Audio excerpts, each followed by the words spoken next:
Hi, welcome back. Today I'm going to show you how to make a sourdough starter. What you need for this is a jar, lukewarm water, and all-purpose flour.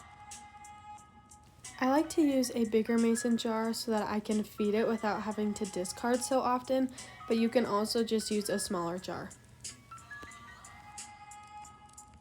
You're going to start by adding 1 cup of all-purpose flour into your jar.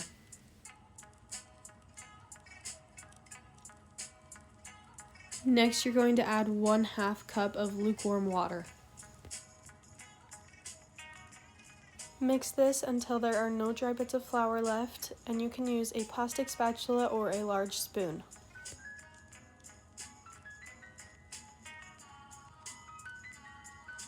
This method is the best because you're using a 2-to-1 ratio of flour to water, so it keeps your starter nice and fed and you're able to get results faster. As you can see, I do end up adding a little bit more water to my starter because I still had a lot of flour, and you don't want to have any dry bits, but just be careful if you add extra water because you don't want it to be a runny consistency.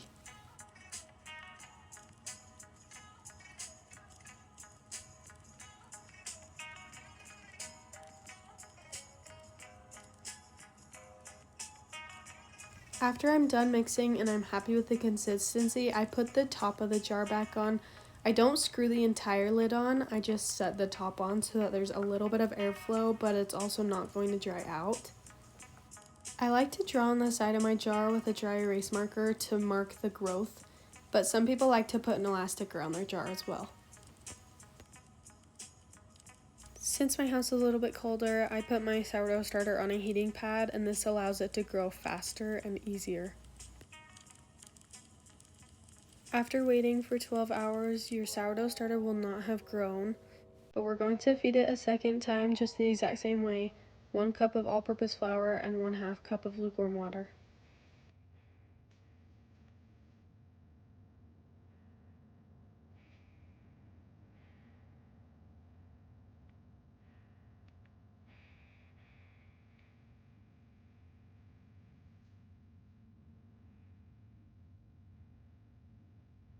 When you mix this, make sure that you really scrape the bottom of the jar so that you're mixing this flour and water with the rest of your starter.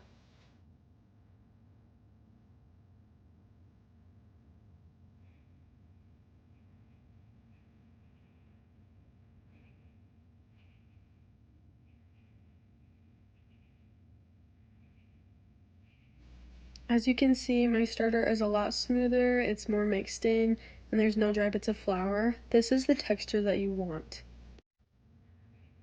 The camera died right here, but I just did the same thing as the first time, marked the side of my jar, put the lid back on, and let it sit on the heating pad for another 12 hours. After the 12 hours is up, again our sourdough starter has not grown, so I just go ahead and I discard 50% of my starter. This allows for more room as you continue feeding it for it to become active. We're going to repeat the entire process again. 1 cup of all-purpose flour and 1/2 cup of lukewarm water.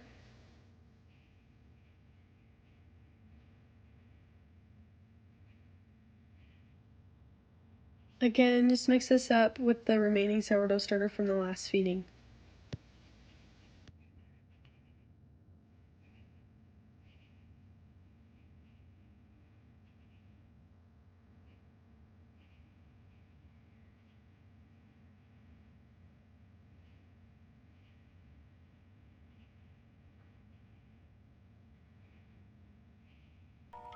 When I mix this, you can see that it grabs onto my spatula a little bit and is a little bit sticky. This is the texture you want. You don't want it to be runny like water. You want it to be more like pancake batter. Since we discarded some of our starter, it's all over the sides of the jar, so I just like to go in with a plastic spatula and scrape it off because it gets a little bit hard and crusty if you don't.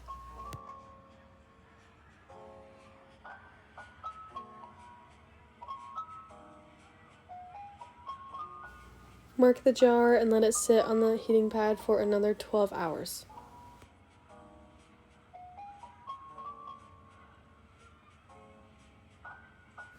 Finally, after our third feeding, our sourdough starter has doubled in size from where I marked it on the jar.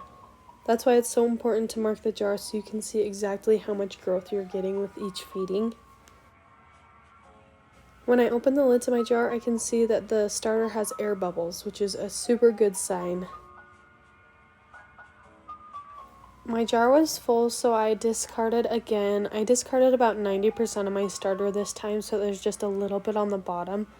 And then we're just going to do the exact same feeding, 1 cup of all-purpose flour and 1/2 cup of lukewarm water.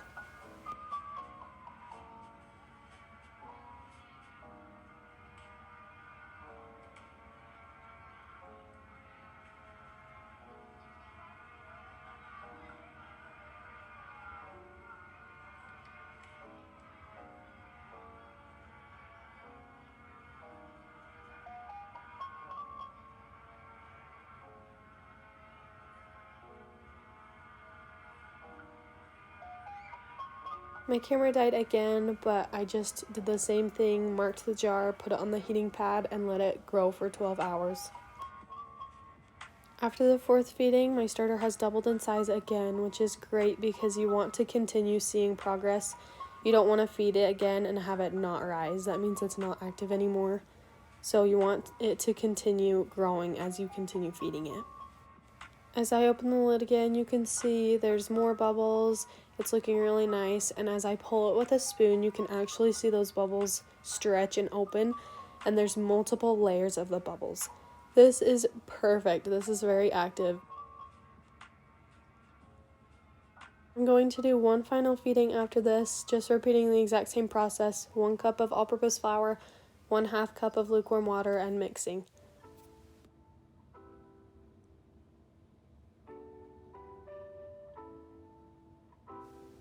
This is the last feeding I show, but continue to let your sourdough grow for about 14 days so that it's active and has good bacteria. That just means that it's hit the mature age and you can start making sourdough loaves, and you can also make discard recipes.